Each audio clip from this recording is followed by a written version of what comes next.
Afghan soldiers starving, lying in dirty beds with festering wounds, denied painkillers.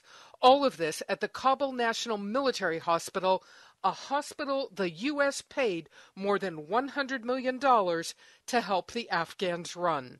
Things as simple as dressing changes are not done.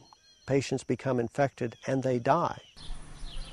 These days, a world away, Skylar Geller, a retired Air Force doctor, tends to his Tennessee farm. This will be kind of a little haven.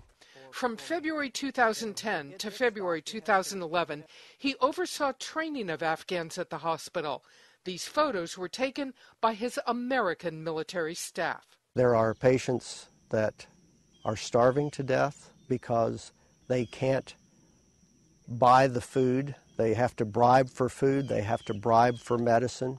Patients were beaten when they complained about no pain medicine or no medicine. And you're not supposed to worry about that. That's what we were told. Pentagon officials do not dispute that the photos from 2010 show hidden but deliberate abuse by Afghan staff, but they insist that after a U.S. inspection, conditions have improved significantly. In this memo to Congress, Geller alleges two senior U.S. generals who oversaw Afghan training, Lieutenant General William Caldwell and his deputy, Brigadier General Gary Patton, in 2010 delayed bringing in Pentagon investigators because of their political concerns over the looming midterm U.S. elections.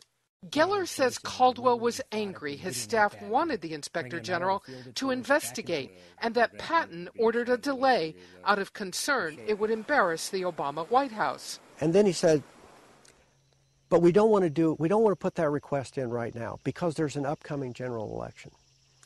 And we wouldn't want this to leak out.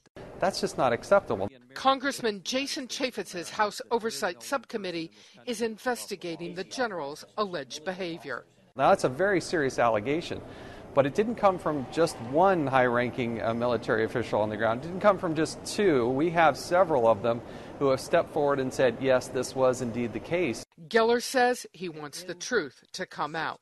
The biggest frustration is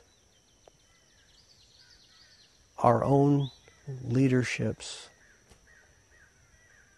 response and how slow that was and how inadequate that was. Both Caldwell and Patton declined to comment, but the Pentagon is looking into Geller's allegations. Caldwell eventually did request a DOD investigation into the hospital, but that began after the 2010 elections. A senior Pentagon official tells CNN there's no indication the White House knew about any of this and that conditions at the hospital are better. They're even inviting TV cameras in. Barbara Starr, CNN, the Pentagon.